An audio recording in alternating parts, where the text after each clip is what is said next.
am recording our session today, and this will be available to everyone who has registered for the conference, and it will be put up on YouTube as well. So as part of the Internship Network channel. So there will be a lot more people seeing the session than are in attendance at the moment, but maybe we'll get some more people. But it's important that we explore this really vital part of the internship field, and that is the UN Sustainable Development Goals, especially with regards to STEM internships. So without further ado, I'm going to pass it over to Ping and to Ravi, and if there's any questions, you can submit them through the Q&A function or through the chat, and I will be happy to ask them of our two panelists. So over to you, Ravi and Ping. Thank you, Matt, and hello, everybody. Thank you for joining us. A little bit about ourselves before we get into the topic. Ping. Hi, everyone. Thank you, Matt, for inviting us. My name is Ping Neal, and I'm the director of the International Engineering Programs at the University of Florida. So my responsibility includes developing study abroad programs, collaborating with faculty, and also doing advising and outreach to help engineers study abroad. Thanks, Ping. And my name is Ravi Raj, and I'm one of the co-founders of Authentica. Authentica is an experiential learning company that's been doing short-term study abroad programs, which are primarily aligned with the SDGs, and I'll share a little bit more about that soon. So today's agenda for us is really about learning how we can use STEM engineering internships, STEM internships in Asia to advance SDGs. So the structure of our session today is going to be, we'll introduce the organization, and we'll introduce the Sustainable Development Goals for those of you who are new to that topic. And I'd also like to share the internship model that the University of Florida and Authentica embarked on, and touch upon how you can look at designing sustainability into the internship program, and we then talk about how do you go about sourcing appropriate organizations and appropriate projects that will actually achieve the intended objectives. All of this is going to be based on our experience with University of Florida and Authentica working together. But both of our organizations have done multiple internship projects in the past, so we'll also draw on those examples and try to condense that into takeaways that we can move forward with as you look to design your own STEM internship programs in order to advance SDGs. Okay, first I'd like to introduce the concepts of sustainability and sustainable development. Right, starting with definitions. Sustainability is defined, it's almost a dictionary definition, is a long-term maintenance and enhancement of human well-being within finite planetary resources. So it's because it talks about human well-being and the planet, it considers environmental factors as well as economic and social dimensions that are related to human living. In contrast, or related to that, is sustainable development, which is basically promoting the prosperity and economic opportunity and greater social well-being and protection of the environment. So this is more of a dynamic terminology, and this is really where we are going to be focusing our energies on as with respect to this session. There's a really nice video that I thought would be relevant to understand how the 17 SDGs work together. This video does not have any audio, so if you're not hearing anything, that's completely okay because there is no audio.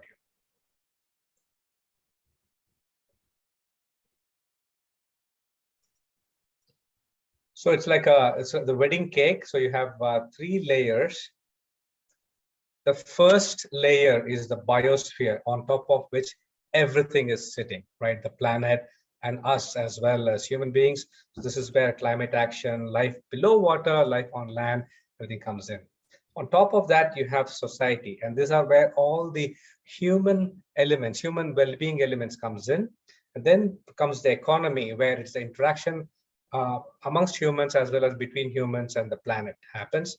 And all of this is integrated with the 17th SDG, which is the partnership for the goals. So this is really how these 17 SDGs are related to each other: biosphere, social, economic, and the partnerships. I thought it was a really interesting way to understand how these SDGs come together from a relationship perspective.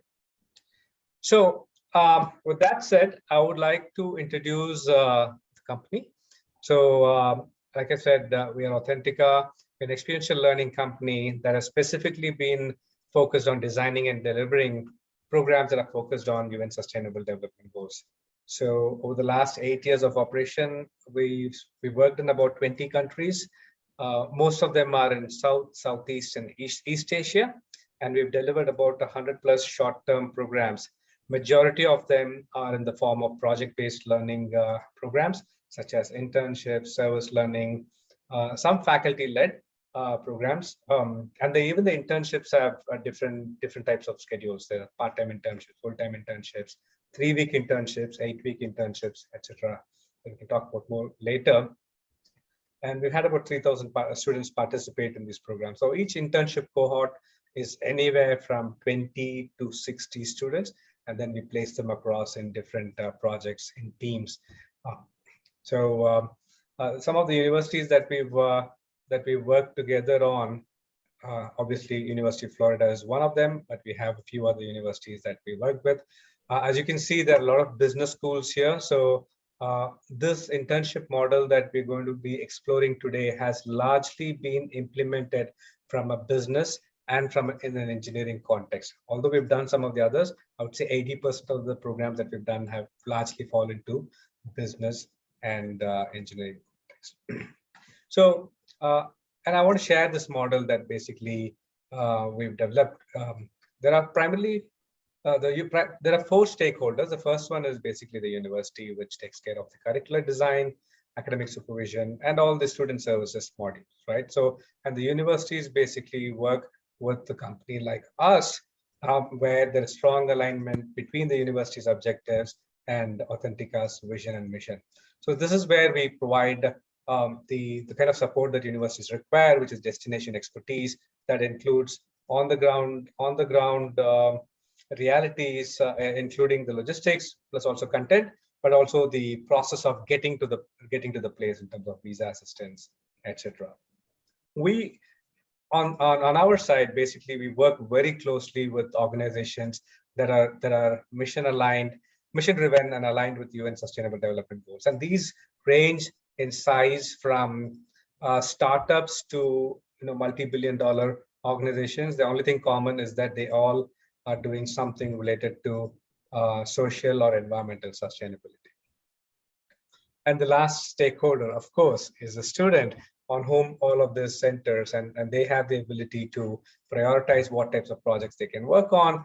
Obviously, they are subject to all kinds of submissions that help us evaluate and measure the students' progress in terms of achieving the learning objectives. So this model sort of represents how University of Florida and Authentica have engaged on this internship in Singapore program, but it also represents how we have worked with other universities as well across different disciplines to create what we think is a successful outcome for all of the key stakeholders. I'd like to now hand it to Ping. So University of Florida is a public land grant university. It's a R1 university in Gainesville, Florida. We're about 2 hours from the East Coast and the West Coast of Florida. Students usually come to the university from abroad thinking that we are on the beach, but we're not on the beach.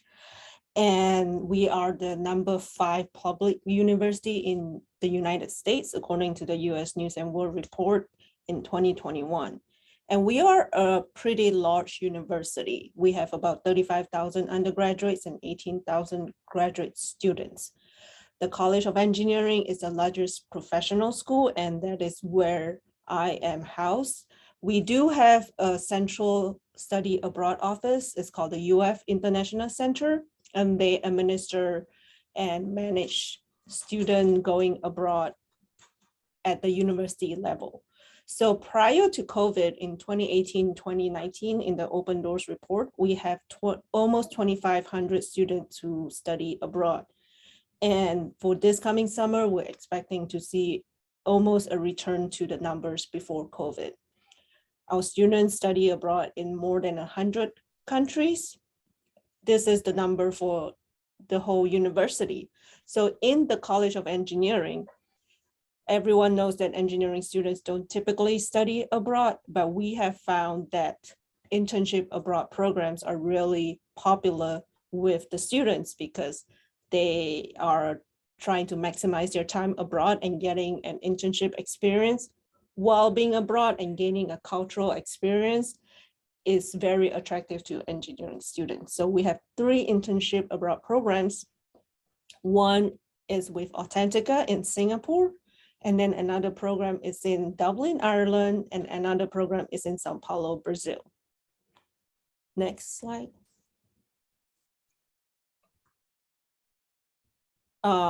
So we partner with Authentica and on the UF in Singapore internship. And the reason that we were attracted to Authentica is because of their mission and their alignment with the SDGs. We don't normally think of engineers as working intentionally with SDGs or sustainable development practices, even though it is very, very critical that anything that we build should have the philosophy of sustainability behind it. So this program is created with the intention of achieving that. It's an 8-week team-based, project-based internship program. And it was set up to cater to engineering students, but we have 2 business students join our program this year. And I think that further adds a dimension of interdisciplinary to our program. The program is taking place in Singapore. So that's what we will focus on in this session. The programs that we have in Singapore, Brazil, and Ireland, they all range from 8 to 10 weeks. But for the Singapore program, it will be an 8-week program. There are 5 companies that we are partnering with.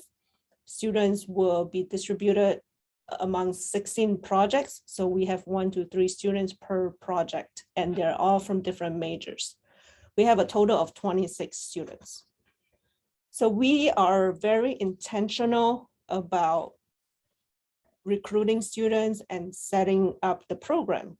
So before the internship starts, we work with Authentica, who will select the organizations, and they will scope out the projects that are aligned with the SDGs. But on the university side, it is very important that we manage the students' expectations. Some students have very lofty ideas of what they want to achieve, and that is great. But when doing an internship abroad, we need to manage their expectations to make sure that what they want to do can be achieved within a short time, because it's 8 weeks and there's limitations on what you can achieve in 8 weeks. We match students to the projects, and this is not just looking at majors and the companies, because within the company, even if it is a company related to computer science, they do need students in other fields as well. So we look at what the skill sets are required in each project and match students to it based on their resumes and look at their experience and the classes they have taken. And Authentica takes care of this part where they will onboard the organizations and make sure that we are all on the same page. We provide orientation and training to the students before they depart for the host country. And this orientation doesn't just address the company culture or the work environment, but we also want to make sure that students know and are aware of and do research on the culture of the host country as well. And then during the internship, we will host 2 workshops for the students. One is a design thinking workshop where students will be immersed in a short project and they will be able to utilize all their skills that they learn in their engineering classes. We also have a workshop that focuses on cross-cultural skills, because they would be working with people from all different cultures. And because Singapore is so multinational, that it is important that students have that awareness and the sensitivity for cross-cultural communication. We host cultural immersion visits for the students. So we will take students to important cultural sites in Singapore to allow them to get a feel for the local customs. And we will also have weekly executive in residence meetings. This is to help students resolve any conflict or any disagreements, just to check in and make sure that they are comfortable working on their projects with their coworkers and with their supervisors. And we also designed a course in our learning management system called Canvas, and students will have weekly assignments related to the internship as well as their global competency. And then we will have a final presentation for the students at the end of the internship so that they can reflect on their journey and also present what they have learned personally and professionally during the 8 weeks in Singapore. After the internship is over, students will be encouraged to do reflection. So part of their assignment will be to do a reflection paper. We will also have evaluations from their peers as well as the host organization. Upon return to the University of Florida, we will have re-entry sessions to help students manage the reverse culture shock and also to help them synthesize their experience, because study has shown that simply being in a country does not necessarily help you grow interculturally, but that we need intentional re-entry reflections, and also to help them, I would say, to help them figure out how to put that internship experience on their resumes, on their LinkedIn profile, and how to market themselves for future internships. And then with Authentica, we will debrief and plan for the next year. These are some of the tools that we will be using to support the process. We have tools to onboard the students and provide training. And with Authentica, they also use Toggle, which is a tool for collaboration, project management, time tracking, and we collect student feedback during the program as well as after the program. As I mentioned, we have 26 students participating in the program. We initially set out to have 15 students in the cohort because this is the first time we're running the program. We had planned to run it in 2020 and 2021, and we did not have the chance to do that. And I think there's also a pent-up demand from the students to go abroad. So we have really great reception from the student this year, and we have students from 10 different majors who are participating in the program.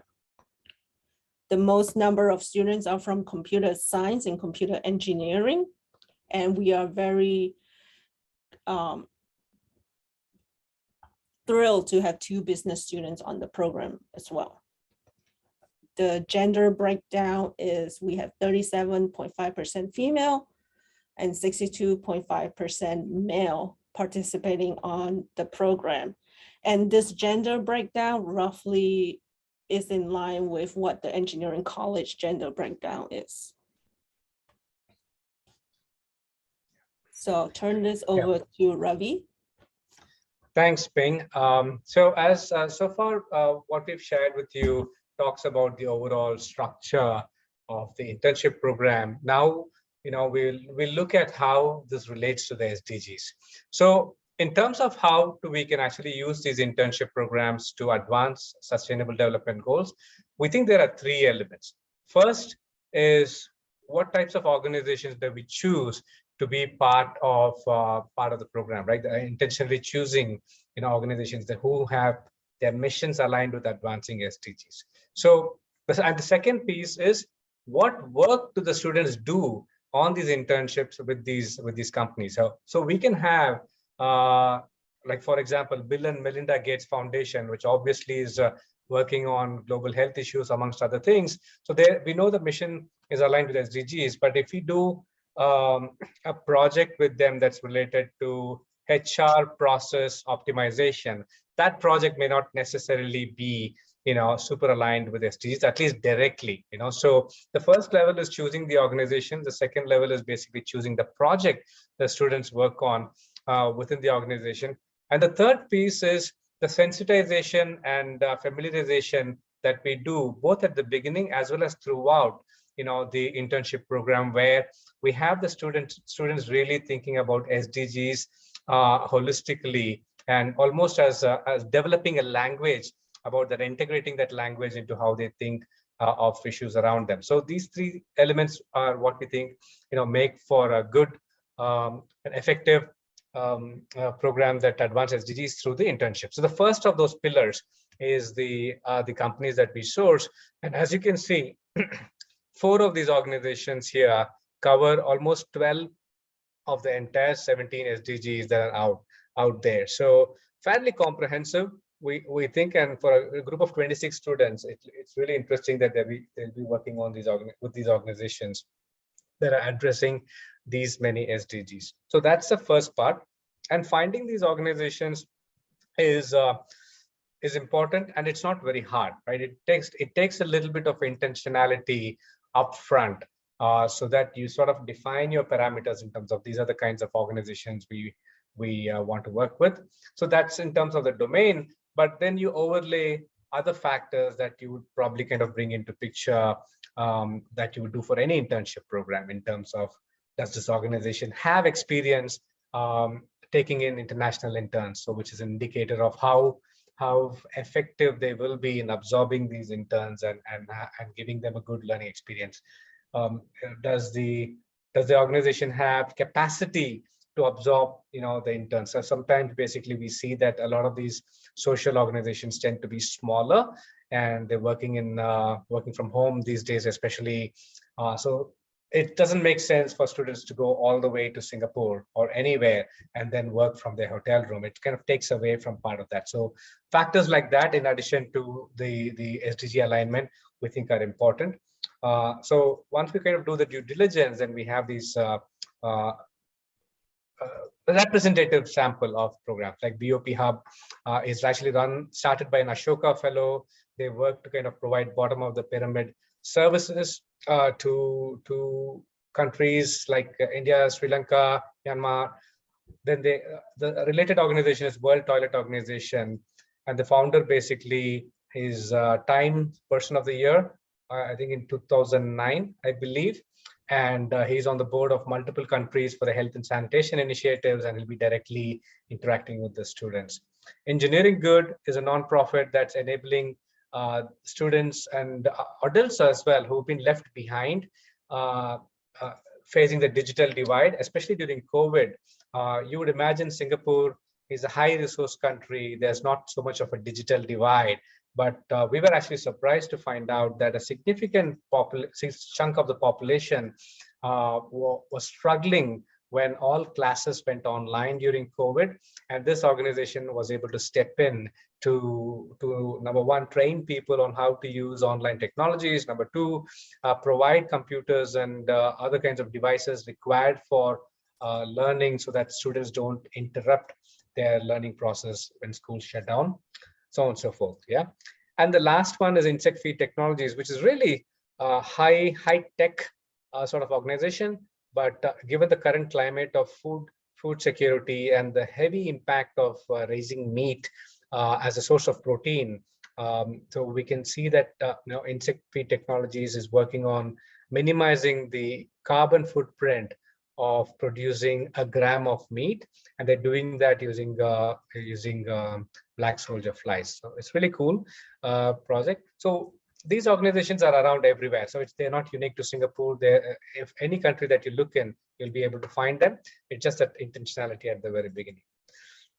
So the second piece is defining projects. Now I have a list of projects over here. I'm not going to go through every one of them, but so after you selected the project, I think it's really important for us to look at defining the scope of the project.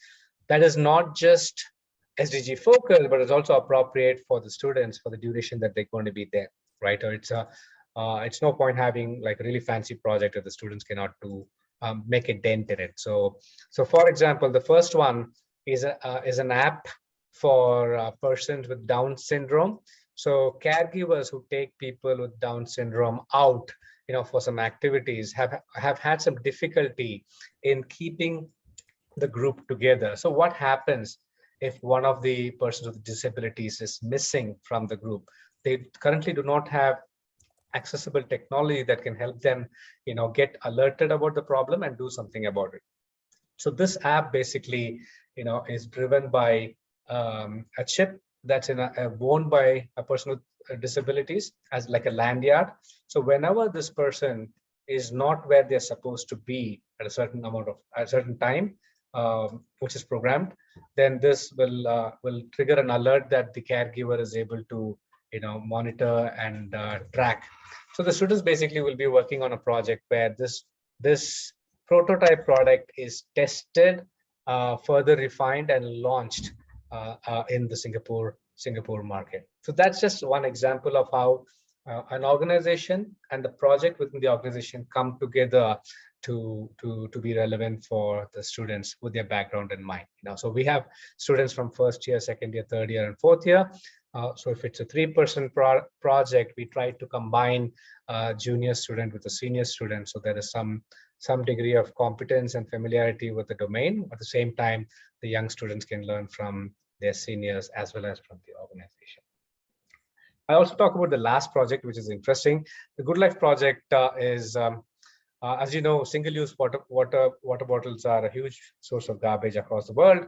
So BOP Hub, which is one of the host organizations, has designed a water bottle and a water bottle cap, where the cap screws into the bottom of another water bottle. So you can actually screw the bottom to the top. So effectively, they become sort of a long cylinder. And the idea is to use these as a building material. So you can actually use them inside construction material for walls.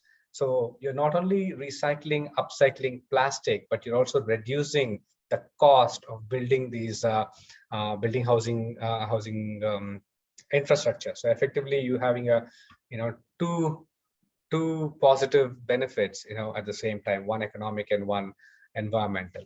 So the bottle has been designed. Now the students need to build prototypes of walls and ceilings and frames that will help to demonstrate the viability of this project. So those are just examples of how our STEM students can apply themselves within the context of a mission-aligned organization on really interesting projects. So what outcomes do we hope these things will have, right? Obviously, the domain-specific learning will happen because all of the projects are designed in line with what the students are studying. But in addition to that, we believe that international internships in particular have the ability to unlock a number of different life skills that come from putting themselves outside the comfort zone. Like Ping mentioned, the engineering students are typically not known to intentionally go out and work on SDGs, but in a well-structured program like this, that they are able to do that, both from their own desire, but also, just as a function of how the program is structured, right? So they do pick up valuable life skills, especially with the kind of tools that we use for toggle, time tracking, and the students are required to do presentations on a regular basis. So they build stakeholder management skills, they build presentation skills, and they build persuasion skills through the process, and which we think are the skills that will actually kind of help them across a broader spectrum of roles that you have in their career. So I guess that's in terms of the specifics, and we've also been able to apply these. This is an 8-week internship, I just want to say that we've been able to apply the same model in very short term, like 18 days or 3-week engagement models as well, purely by scoping down the work to a very manageable chunk, within those 3 weeks. So with just that scoping of project, we're able to achieve a similar sort of set of outcomes with a similar structure, just by changing the nature of the scope of the project. I'll now hand it over to Ping to maybe share some of our takeaways of a successful internship program. Thank you, Ravi. So we are very intentional in setting up internship program. We do not want to send students abroad and have them work on a project without the proper reflection or without matching the proper skill set that they have. Having a good partner is also very important. And so that is the key component for getting a global internship program developed, is that we need to find a partner that not only has programs that in the location that you're looking for, but also that you have values that are similar and aligned. We really started early for this program because of COVID. It allowed us extra time, like it or not, to hash out details about the program, to tweak the program. There was a lot of tweaking, but ideally, you should start at least 6 months prior to the commencement of the program. We have a very rigorous process. So we establish clear milestones and deadlines, and we say this is what we want to get done by this date and who's in charge of what. And we created templates to make sure that we are sending out the same message to the students as well. And feedback is very important.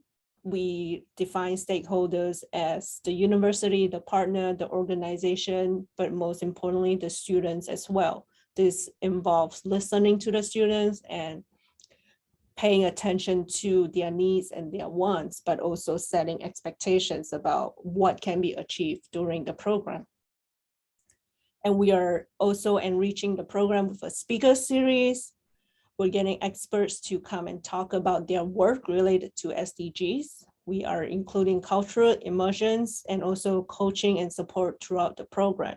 So there are 2 faculty on the program, is myself and Michael Fitzgerald, and we will be with the students throughout the program. Not physically, we will be in country for 2 weeks, and then we will continue to monitor the program through Canvas.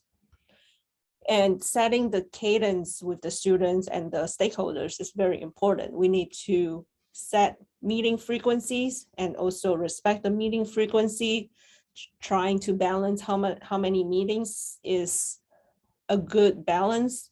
That is key as well.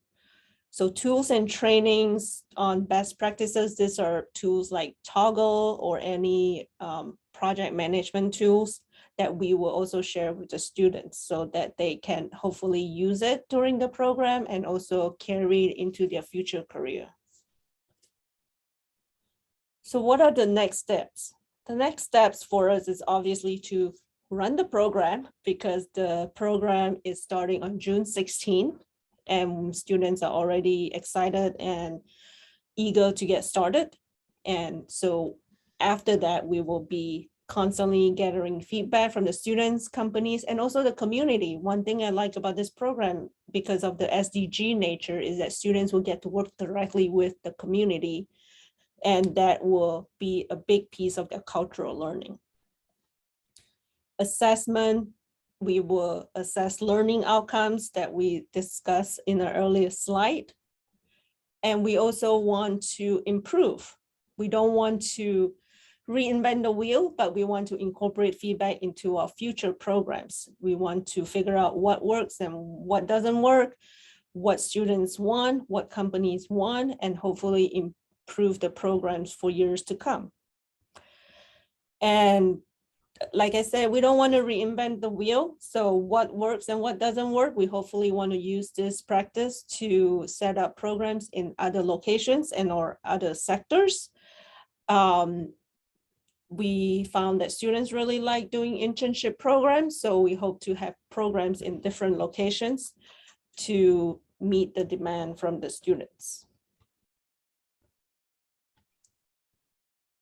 And these are our contact details and our email. So we welcome anyone to reach out if you want to discuss programs or collaboration. I'm always eager to talk about study abroad.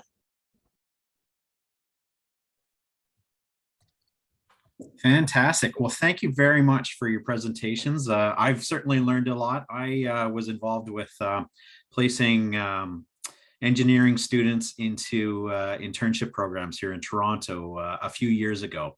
And so I know how much thought goes into it. I know, or I learned how different the various majors and fields within engineering are, and I feel like the UN Sustainable Development Goals really fits hand in glove with regards to engineering in particular. So I applaud you for tying the program to that. I just want to, we've had one question so far, and folks, if you want to ask any questions, you can either use the Q&A function or we have a relatively small group. So if you want to ask it live, I can also make that happen. Just let me know in the chat whether you'd like to ask a question in person. So the first question that we have is the University of Florida working intentionally to raise the percentage of female participants in this program? If so, what strategies are you considering? And before you answer that, Ping, I just wanted to mention there's been a few people that have joined since this question was asked, and it was around a slide which I believe you said the breakdown is approximately 35% female and 65% male, which also reflects the overall enrollment in the faculty of engineering. So anyways, over to you, Ping, to answer that question. Great question. So we all know that the statistics is that more students who study abroad are typically female. So this is a reverse of the gender breakdown for study abroad in general, but it is also we also need to consider that we have more male enrollment than female in the College of Engineering. We are not terribly concerned about the gender imbalance here because I found that students for other internship programs, there are more female than men. And so for example, in our Ireland program, we actually have the reverse breakdown where we have about 65% female and 35% male. I think that it will be an interesting project to try and figure out how students pick their programs and how students decide where they want to go. I think that we have a 50-50 breakdown in engineering study abroad students in general. So some students are drawn to certain programs, so it'd be a cool project to talk to students and ask them what makes them pick a program. Fantastic. And Ravi, maybe you can let us know whether are the University of Florida students, are they part of a kind of a bigger cohort with other universities that you work with? And what would be kind of just in general, kind of the gender breakdown of a cohort doing internships in Singapore in the summer, for example? To begin with, I think the first question is like the University of Florida cohort is not mixed with other cohorts. So our programs are generally custom. So it's not onesies, twosies signing up for a cohort that we are doing. So at least that's the model currently. So we've customized the complete program based on the requirements that University of Florida had, both in terms of duration, the mix of academic and cultural elements that they wanted to have. So the mix that University of Florida has is very similar to other cohorts that we customize for other universities. So for example, University of Sydney is a very similar mix, 35 to 40% female and 60 to 65% male for the engineering pieces. And for the business, though, what we've seen is that it's actually growing. Percentage of female are growing for business. but engineering is fairly been standard, I would say, for the last 5-6 years that we've been doing engineering internships. Excellent. Thank you for that. I just want to add one Yeah. more thing, though, is some of the ways to kind of make that a little bit more proactively and intentionally grow that percentage is, I think, combination of the types of organizations that we choose, and the types of projects that we end up, having the students work on as well. So, for example, there are a lot of organizations currently focused on gender equity, right? So, if you're able to kind of align the types of programs that a female student would potentially be naturally more attracted to, while not compromising on the functional skills that the student wants to build, it could potentially, increase the likelihood of female students. So even amongst the projects that we shared, the companies that we shared, we had a lot more female students interested in working with engineering good than they were interested in working with insect feed technologies. So, Right. so I don't know if there's some learning there. The sample size is fairly small, but that could be a way to influence potentially how to drive that number more. Fantastic. In your presentation, Ping, you indicated the intentionality of the program that you put together. And you also indicated that right now you have 3 sites for the engineering internship program, and they are Ireland, Brazil, and Singapore. I'm wondering how you determined, or how your team determined which areas of the world, which countries that you wanted to send your students to. Yes, so you will notice that the 3 sites are in 3 different regions, and we wanted to have programs that are in different regions or different continents, so that there will be options for the students, but also to diversify our location. It also came about because of the partners that we have, that we have to have a good partner in that location that we can work with. It would not be very helpful if I was set on developing a program in a certain country, but I don't have a good partner. So partners are very important. And all 3 programs have different focus. So the Singapore program is focused on SDG, and the Brazil program is focused on chemical engineering and biomedical engineering, because those are typically harder to place. And the one in Ireland, we are focused on entrepreneurship and innovation for engineers. So they all have a slight nuances that make them unique. Excellent, excellent. And then Ravi, in terms of Singapore as a destination for engineering programs, for STEM programs, when I think of the Asia Pacific region, I think of many countries that are strong in kind of STEM economies. Does Singapore have an advantage over some of the other countries in the region, or why is it a sweet spot that University of Florida has chosen? Right. I just want to share something with you. Can you see my Excel spreadsheet? Yep. So this is a sheet that we've prepared for our university partners. It's basically selecting countries based on COVID resilience. Now, Bloomberg has published a COVID resilience score for 54 countries. They decided to rank out of the 203 that are possibly available based on the size of the economy, etc. Relevance for modern day, travel and business.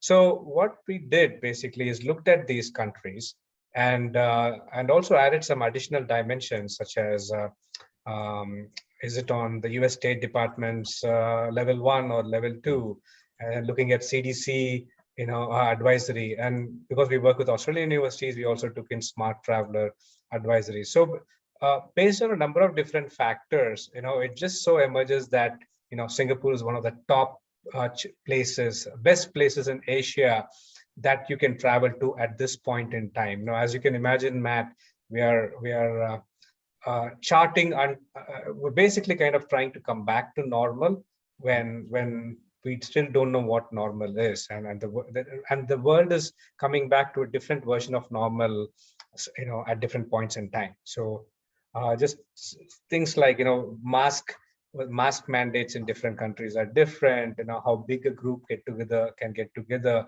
at a dining table in a restaurant is very different. So as you navigate these, it's very important to choose, prioritize these kinds of factors for risk management. In addition to that, we want to look at this innovation quotient in these countries, right? So when you think of SDGs, Singapore may not be the first country that comes to mind because it's a high resource country. You would probably think, Nepal or India or places like that might lend themselves more to sustainable development goals, which is true. There's plenty going on in countries like that. But in addition to that, when you put on factors like risk management, it's actually very, especially for a small as in if you're less than 100 students in your cohort going out to study abroad, it's not very hard to find placements for these 100 students in organizations in one site, like in one city, that are doing the kind of work that you want the students to be doing. So Singapore is an example. We are able to place students in Hungary, Czech Republic, and Croatia doing SDG work, although these are not countries that come to mind off the top of your head. So we think you can actually find meaningful work pretty much anywhere in the world that you want to go, including right home in the United States. You don't have to go too far. So we think basically ranking it with risk management and also looking for the right kind of organizations in country are the two factors. So Singapore doesn't have anything special necessarily. It just happens to have enough for a reasonably small cohort of students to be able to find meaningful opportunities. Sorry. Excellent. Well, thank you for sharing that data. That really gives a really good snapshot as to some of the factors that go into choosing a destination and running a program. I want to ask another question about engineering in particular and internships. From my experience in North America, Canada, the US, it's been challenging having engineering students go abroad to do internships because it's so competitive at the domestic or local level. And the engineering internships are often paid and well paid at that for students. Are we still in the same kind of atmosphere that that has been the case for the last, at least decade? Is there any observations that may change a little bit? I'll throw it to you, Ping, first. You're exactly right, Matt. We are in competition with domestic internships because domestic internships are often paid, and I might say that they're paid very well. And that's something that we have to consider when we build our program. So we make our program academic credit bearing. So students will get 6 UF credits on the programs. The internship itself is 3 credits, and then we're including a cultural class called Engineering in a Global Context. It talks about societal issues related to engineering, and that's another 3 credits. So it softens the blow because students can get financial aid when they're enrolling credits. Fantastic. In the sense, they get to study abroad, but also the internship part will be a bonus. Great. And just looking back at my experience, so as I said, it was a challenge for Canadian and American students. But at the same time, there was a program called from Brazil called Science Without Borders, in which they were sending their students abroad to universities, and part of that program was to do an internship or a co-op in the city or country that they sent them to. Ravi, in your experience, are you having cohorts from universities outside of North America sending engineering or STEM students to any of your sites at Authentica? Primarily Australia, from Australia. Right, okay. So partly enabled by the fact that Australian government has a scholarship program that supports students to do short-term study abroad, including internships. So they still need to put some money out of pocket, but a significant chunk of that is covered by the Australian government for scholarships. Fantastic. I'm not seeing any more questions. I have one more question to both of you, and I'm just curious. So, Ping, you were mentioning how rigorous the process is to set up the program and choose your partners in the countries in which you send your students. I'm wondering how the two of you met and or came to partner on this program.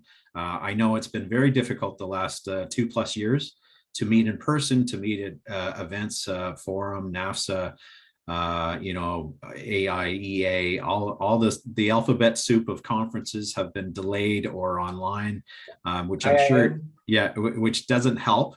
So I'm just curious as to the process and how you two came to partner on this program. If I remember correctly, Authentica had reached out to me at the beginning of COVID, and we had discussed virtual internships because we were pivoting from in-person programs to virtual programs. And we discussed virtual internships, and I think we've had a couple students who did a virtual internship through Authentica. And from there, we developed a relationship, and initially we were going to run a program in Australia, but because Australia wasn't opening its borders yet, and there was a lot of unknowns, that we switched to Singapore. Other than that, I don't remember how we met, or, I mean, we never met in person. Yeah, and we still haven't met in person. Yeah. But when COVID happened, one of the things that we Authentica wanted to do is to see how we can add value to the community, right? Because everybody is hurting. Obviously, businesses like ours are one of the hardest hit, because the minute the borders are closed, everything closes down. Obviously, the virtual programs lend a little bit of a light, but not significant. At least for us, our virtual programs, both in terms of volume and revenue, was about 1/10 of what our regular business was. So we had a lot of time on our hands. So what we did was let's basically organize some sessions that could potentially be of value to the community. So we organized a number of free sessions, such as, in fact, speaking with Ashoka fellows like Mr. Jackson, who was one of the internship hosts in Singapore, about how you can use your career to purposefully and stuff. So we invited the community to come and attend these webinars. We also had some fun cultural sessions like yoga classes and cooking classes, Thai cooking classes, Bollywood dance class, again just to keep the community engaged, right? So it's very depressing otherwise, so it'll be good. It was healthy for us, almost therapeutic for us to be working on something that's productive, because there's no reason to do it, right? But doing that enabled us to kind of keep our minds and brains engaged, but it also enabled us to kind of engage with the community broadly. So we would put these notices out on Sickle Cell, and basically tell people to come join in, stay connected with the community. I think it's one of these events that Ping had attended, possibly, that got us initially connected, and then we had a couple of conversations that led to some of our students doing virtual internships with us, and she and a colleague basically built the conversation further with us, to develop initially the Australia internship program, and subsequently the Singapore internship program. Fantastic. Well, thank you for keeping at it over the last couple of years. It's one of those things where you said that you had time on your hands, but at the same time, there's a lot of starting and stopping in the entire field. And I know it probably felt like that movie Groundhog Day for a lot of people in the field. So I want to thank both of you for your contributions today. It was a really well thought out session that you put together. And I know there's been people that have wanted to get a copy of the slides if possible. I've also recorded this session, which I will post this afternoon on both YouTube, and I'll send out links to everyone who have registered for the session, as well as I'll be posting on social media so that people can watch you two in action and learn from your hard work and your patience as well. And I wanted to thank the people that attended today. I know everyone is super busy at this time of year, placing students, getting students ready to go on programs, dealing with all kinds of various issues that are just part and parcel of sending students abroad at the moment. So thank you for attending today's session. And as I said, I will send out a link to the recordings that you can either watch again if you didn't see the entire session, or share with your colleagues, students, friends, faculty, whoever may be interested. So we do have one more session today. If you're in a time zone that is amenable to seeing the session, it's actually taking place from two different universities. One is the University of Melbourne, and then the other one is Otago Polytechnic in Auckland. That session happens at 8:00 p.m. Eastern time, which is what I'm sitting in Toronto, Canada. It is 12 noon in New Zealand, in Auckland on Friday, and it is 10 a.m. in Melbourne as well. And Ravi, I have to admit, I have no idea what time it is in India, and it could be a half hour off. Am I wrong in saying that parts of India it's a half hour? Yeah, so 10 a.m. in Melbourne is 5:30 a.m. in India. Oh, okay. All right. So that might be a bit early, but who knows? But anyways, I wanted to say thank you again, and have a great rest of your day. And hopefully we'll see you online for the last session today. So take care, and we will be back with another session at the end of the day, and we'll send out some more information as well for all the sessions that has happened this week. So take care and goodbye.